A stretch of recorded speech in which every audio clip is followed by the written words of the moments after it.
Кийинки сөз суроо Өрчүн Акаев, Жанарбек Кубанычевичте. Чоң рахмат, Талган Бердибаевич. Урматтуу Доскул Жумагулович, мына энергетикалык кырдаал жеңил эмес азыр. Өзүңүз айтып өттүңүз, Токтогул суу сактагычында дагы суунун көлөмү мына 9,5 миллиард кубка жетпей турат. Мен айтайын дегеним, бул чакан кесиптер электр энергиясын өндүргөндөн кийин мамлекет, өкмөт ушунча стимул бергенден кийин, субсидия кылып беребиз, жанагындай 3 сомдон сатып алабыз дегенден кийин алар өзүнүн өндүргөн электр энергиясын элге сатыш керек да, биринчи кезекте. Элге бериш керек да. Чакан кесиптерди ушул бир тартипке чакырып туруп, азыр эмне үчүн чакан кесип курганга кызыктарлардын көпчүлүгү бар эмес. Бүт жана майнинг фермаларга сатканга кызыктар. 5 сомдон. Эми алар дагы мындай энергетикалык акыбалы ушундай болуп тургандан кийин ошол жердеги Айлапада суубуз кенен майнинг фермаларга биринчи кезекте сатууну көздөбөстөн ошол жерде элге бериш керек да. Биринчи Айлапаны камсыздасак, анан ошондо Токтогул суу сактагычына көп күч келбей, энергетикалык бир аз мындай коопсуздук өзүнө келмек да. Кандай дейсиз? Жанар Кубанычевич, сиз абдан туура айттыңыз. Бүгүнкү күндө ошол частный ГЭСтердин кожоюндары менен биз ноябрь айында сүйлөшкөнбүз. Жаңы күн сууп келатканда, бизге мощность жетишпей атканда биз суранганбыз.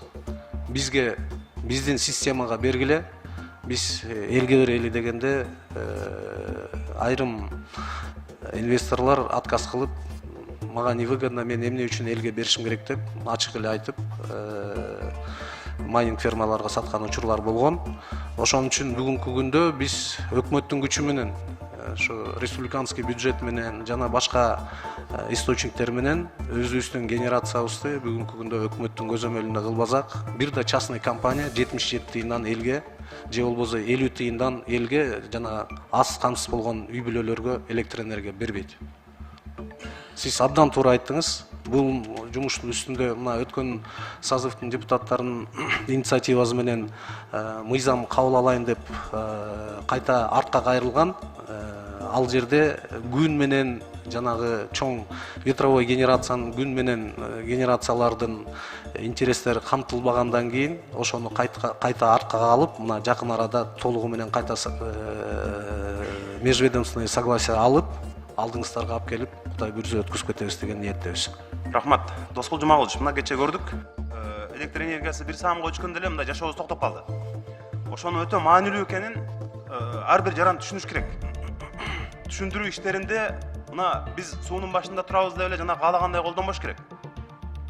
Өнүккөн өлкөлөрдө, өзгөчө мына Европада электр энергиясын бай кедей дебей үнөмдөйт. Ошондой идеологияны биз өзүбүздүн элге сиңиришибиз керек. Ушул маселеге келгенде эч бир саясатчыда популизм болбош керек. Анткени бул бизде кырдаал ушундай. Ал эртең мен президент болсом дагы, сиз президент, башкасы болсо дагы бул кырдаалды заматтан оңдой албайт. Ошону элге биз туура түшүндүрүшүбүз керек. Ошондой бир мындай журналисттерди өнүккөн өлкөлөргө жөнөткүлөчү. Ал жакта светке болгон кандай мамиле экен? Бүт хан сарайларда жашагандар, жанагындай баня сауна иштеткендер, ошолор үнөмдөбөйт. Байкуш карапайым эл кирсе чыкса светин өчүрүп турат. Кой кымбат чыгып кетпесин деп. Жанар Кубанычевич, сиз абдан туура айтып атасыз. Биз бүгүнкү кырдаалдан могу кышкы ОЗПдан өткөндөн кийин ушу коомчулук менен айрым категориялардагы потребительдердин тарифтерин карап чыгабыз. Ана мына бизде азыр Кыргыз-Венгер фонду түзүлдү, бюджети 50 миллион, 16 миллион евро келди уже. Кыргыз-Өзбек өнүктүрүү фонду түзүлдү. Кыргыз-Орус өнүктүрүү фонд 10 секунд. Ушул чакан кесиптерди, өзүбүздүн агып аткан сууларды пайдаланып, ошо электр энергиясын элге берем дегендерге, элге сатам дегендерге бир 2 сом, 3 сомдон болсо дагы кредит берип, арзан.